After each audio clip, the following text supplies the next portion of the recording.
Evet, hava sıcaklıklarının düşmesiyle birlikte vücudumuzun savunma sistemi zayıflar ve hastalıklar da artar. Mevsim geçişlerinde değişen ısıya özellikle çocuklar, yaşlılar, astım gibi kronik akciğer hastalıkları olanlar da duyarlıdır. Karabiber, tarçın, zencefil ve karanfil gibi baharatlar soğuk havalarda hem hastalıklardan koruyor hem de vücudumuzu sıcak tutmayı sağlıyor. Peki hangi çay öksürüğü anında kesmektedir? Bu videomuzda sizlere çok faydalı bilgiler aktaracağız. Lütfen detaylara başlamadan kanalımıza abone olmayı unutmayınız. Karabiber çayın antioksidan ve serbest radikalleri azalttığını unutmayın. Soğuk algınlığı, öksürük, solunum sıkıntısı ve ateş semptomlarında da rahatlama sağlar. Bunların yanında karabiber çayı menstruasyon sırasında ağrıyı hafifletir, sindirim, iştah, gaz, ishal gibi sindirim sistemi problemlerini iyileştirmek için iyi bir yardımcıdır. Karaciğer ve tükürük üretiminden safra asidi salgısını artırır. Biber, midede hidroklorik asit salınımını artırarak sindirimi kolaylaştırır. B3, B6 ve demir deposu zencefil. Zencefilin %3'ünü uçucu yağlar oluşturur ve tadını pihen adındaki maddelerden alır. Zencefil zengin bir B3, B6 ve demir, kalsiyum, fosfor, sodyum, potasyum, magnezyum minerallerini içermektedir. Bunların dışında zencefil ayrıca leysin, treonin, triptofan, valin, fenilalanin gibi amino asitleri içermektedir. Şimdi gelelim karabiber çayının nasıl yapıldığının tarifine. Tarçın, glukoz emilimini yavaşlatan, sindirim enzimlerini destekleyen bir yapıya sahiptir. Bu nedenle tarçın, insülin etkinliğini 20 kat artırabilir. Kullanıldığında şeker isteğini azaltır. Bu çayı akşam yemeğinden önce her gün içebilirsiniz. Ancak karabibere karşı hassasiyeti olanların bu çayı tüketmemeleri önemli. Karabiber çayı için gerekli malzemelerimiz: 6 tane karabiber, 2 adet karanfil, 1 diş sarımsak, 1 çubuk tarçın, 1 çay kaşığı taze zencefil rendesi veya yarım çay kaşığı toz zencefil. Dilerseniz yarım çay kaşığı bal, 2-3 damla limon suyunu bir demliğe koyup 20 dakika kaynatın ve su demlendikten sonra bunu içmeye başlayın.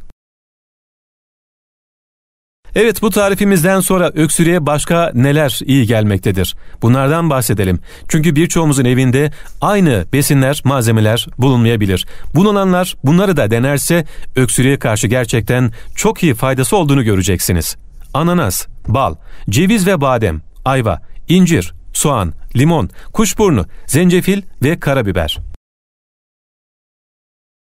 Evet, bu besinleri gerek çay gerekse kür halinde tüketerek yaşadığınız öksürük problemlerine çözümler bulabilirsiniz. Mesela karabiber bu besinler arasındaki en etkili olanların arasındadır.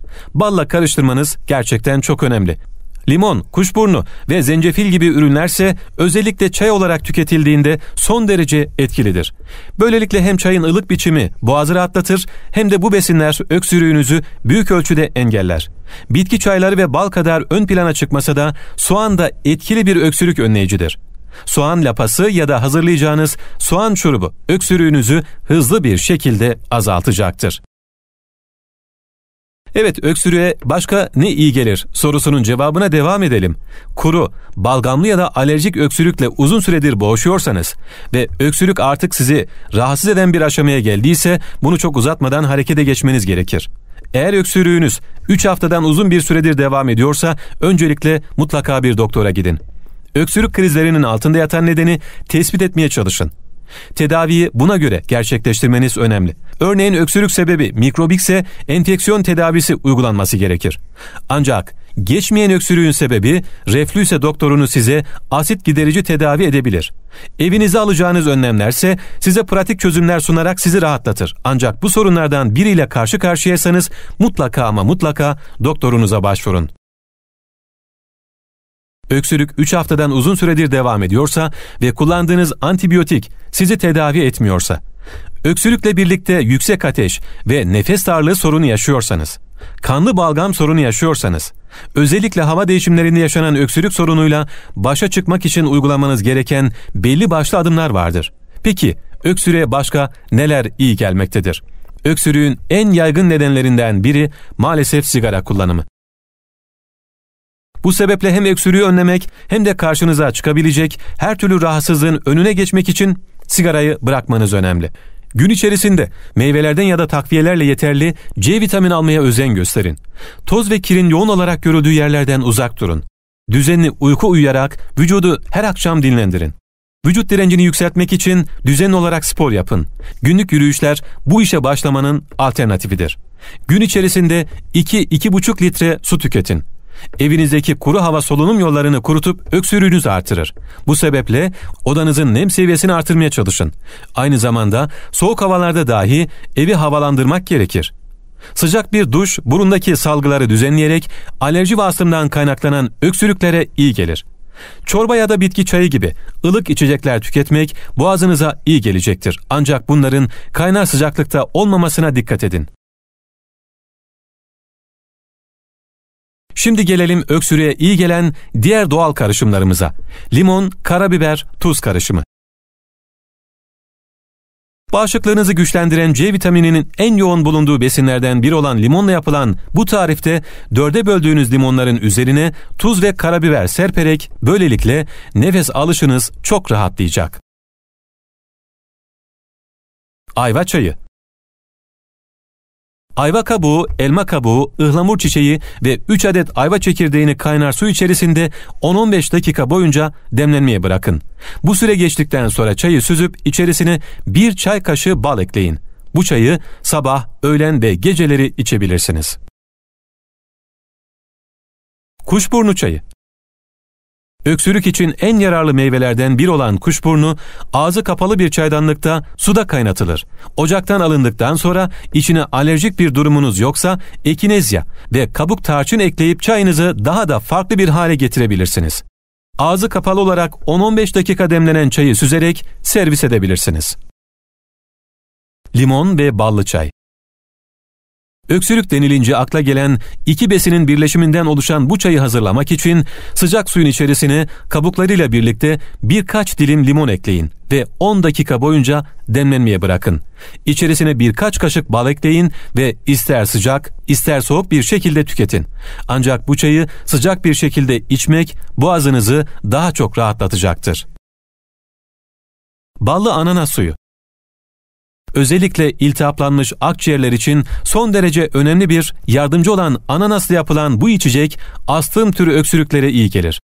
Özellikle ananasın suyunu sıkın ve bu suyu bir süre ocağın üzerinde tutarak ılık hale getirin. Ardından içerisine 1 yemek kaşığı bal ekleyip karıştırın. İçeceği ılık olarak tüketmeniz tavsiye edilir. Soğan şurubu. İsmi size çok etkili gelmeyebilir ama soğan öksürüğü önlemede önemli bir yardımcıdır. Bu şurubu hazırlamak için soğanları dilimleyin. Dilimlediğiniz soğan parçalarını kavanoza üst üste dizin ve dilimler arasına da bal ekleyin. Sonunda bu karışımı bir gece boyunca ağzı kapalı bir şekilde kuru bir yerde bekletin. Sonrasında bunu şurup olarak kullanabilirsiniz. Ballı ılık süt. Özellikle gece yatağa geçtiğiniz anda öksürüğünüz artıyorsa bu tarif hem boğazınızı rahatlatacak hem de iyi bir uyku çekmenize yardımcı olacaktır. Ilık hale getirdiğiniz sütün içerisine attığınız 1 tatlı kaşığı bal boğazınızı rahatlatıp oluşan gıcığın geçmesini sağlar. Ve soğan lapası. Soğan lapası ağızdan alınmak için yapılmaz. Soyulan ve kahverengi olana dek tavada kavrulan soğanı tülbent ya da mendil arasına yerleştirdikten sonra göğsünüzün üzerine yerleştirin. 20 dakikalık bu kür esnasında derin nefesler almayı da ihmal etmeyin, çok yararlı olacaktır. Evet, bu videomuzda öksürüğe ne iyi gelir, öksürüğün sebepleri ve nasıl geçiririz birçok alternatif yöntem sunduk sizlere. Lütfen videomuzun başkalarına da yarar sağlayabilmesi için videomuzu beğenerek paylaşmayı ve kanalımıza abone olmayı unutmayınız. Hepinize sağlıklı bir yaşam diliyoruz. Hoşça kalın.